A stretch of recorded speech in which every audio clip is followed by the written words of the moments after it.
पत्थर मानो तो पत्थर है कि राम नाम करो तो विशेष मूर्तियों में विशेष चमक आ जाएगी कि है, लेकिन उसमें जान। मोहनगंज की स्मार्ट रोड जो अभी तैयार हुई नहीं है, तैयार की जा रही है। सामने नाली में चौराहा है।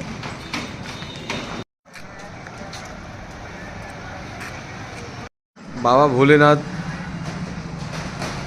शिवलिंग के साथ विराजमान है। प्रभु के एक मूर्ति में दो रूप हैं, शिव शंकर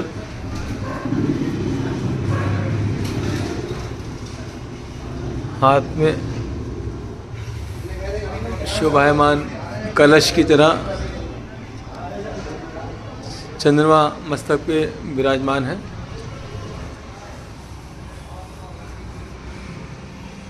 बाबा भोलेनाथ की मूर्ति ये अपने शयापुर में सबसे ही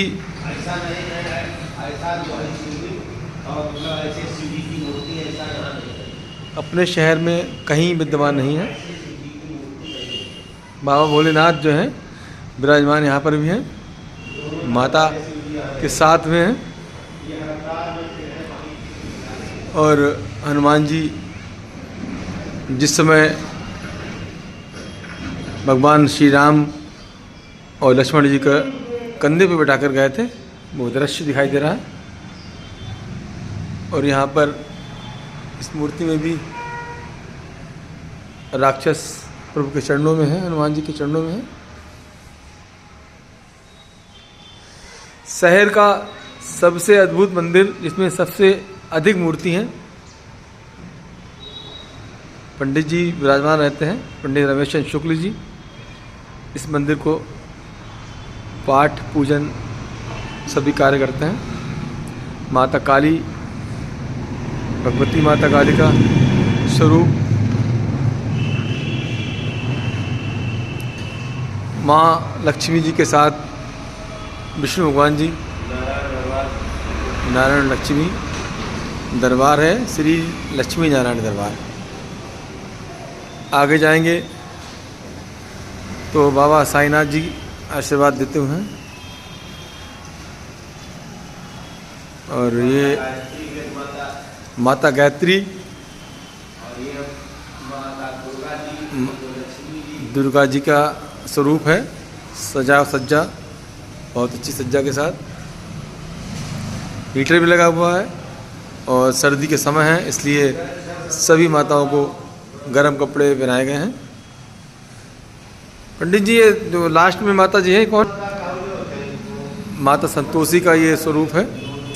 यहाँ पर शिवलिंग है, बड़ा शिवलिंग है और बाबा भोलेनाथ हिमालय पर विद्यमान है, सामने दिखाई दे रहे हैं आपको। भगवान गणेश, नंदी बाबा, माता पार्वती के साथ। इस मंदिर के दो द्वार हैं। एक द्वार खुलता है आपका ये शहीद पार्क के पश्चिम वाले गेट की तरफ,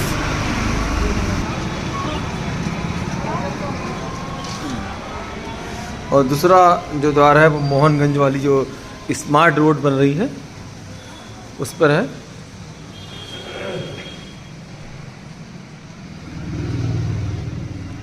भी दिखाते हैं आप।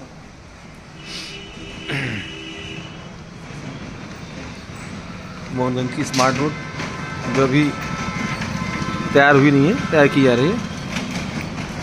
सामने नाली में चौराहा है, कुबेर मेरे साथ में है। और पंडित रमेश चंद्र शुक्ल जी से मैं आपकी बात कराता हूँ। पंडित जी प्रणाम। आशीर्वाद। पंडित जी सेवा कर रहे हैं इस मंदिर में, किस समय से सेवा कर रहे हैं लगभग? हो गए हैं 2.5 साल। वैसे तो हम यहाँ मतलब पहले और पुजारी रहे, लेकिन हम 2.5 साल। लेकिन जब से आप दिखाई पड़े हैं, हाँ, तो थोड़ा व्यवस्था लोग कहते हैं बढ़िया, भगवान की इच्छा है, चमक थोड़ी आ गई, परिवर्तन हुआ है काफ़ी मंदिर में। और इसमें टूट फूट हुई है सामने, इसलिए थोड़ा सा बदलाव भी हुआ है। परिवर्तन क्या, जब कोई कार्यक्रम करोगे जैसे आप बैठ करके राम नाम करो तो विशेष मूर्तियों में विशेष चमक आ जाएगी। वो तो पत्थर की है, लेकिन उसमें जान खड़ी है वो तो है, सब सजीव है मूर्तियाँ। तो ये थोड़ा कि पत्थर मानो तो पत्थर है, ये सजीव है, जीव सहित है सब।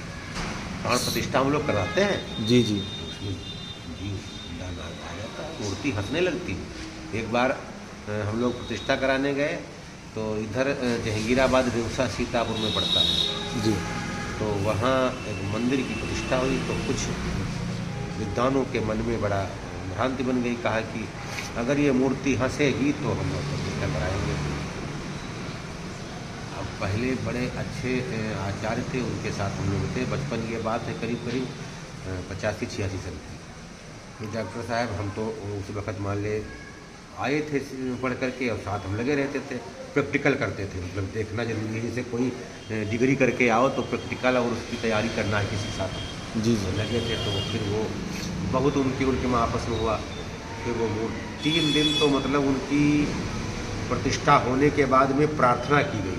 5 दिन प्रतिष्ठा में लगे और 3 दिन उनकी प्रार्थना की, माता जी हंसेंगी नहीं तो आज से आचार्य वाला कार्य। बुढ़े थे आचार्य, बबिहा पढ़ता है, बबिहा के आचार्य काशी के पढ़े हुए थे। कहें कि अगर माता जी मूर्ति नहीं मुस्काए तो आज से हम जीवन कतई ख़त्म कर देंगे और पंडिताई क्या मतलब चले जाएंगे। डॉक्टर साहब मूर्ति थोड़ी देर बाद में मुस्कुराई।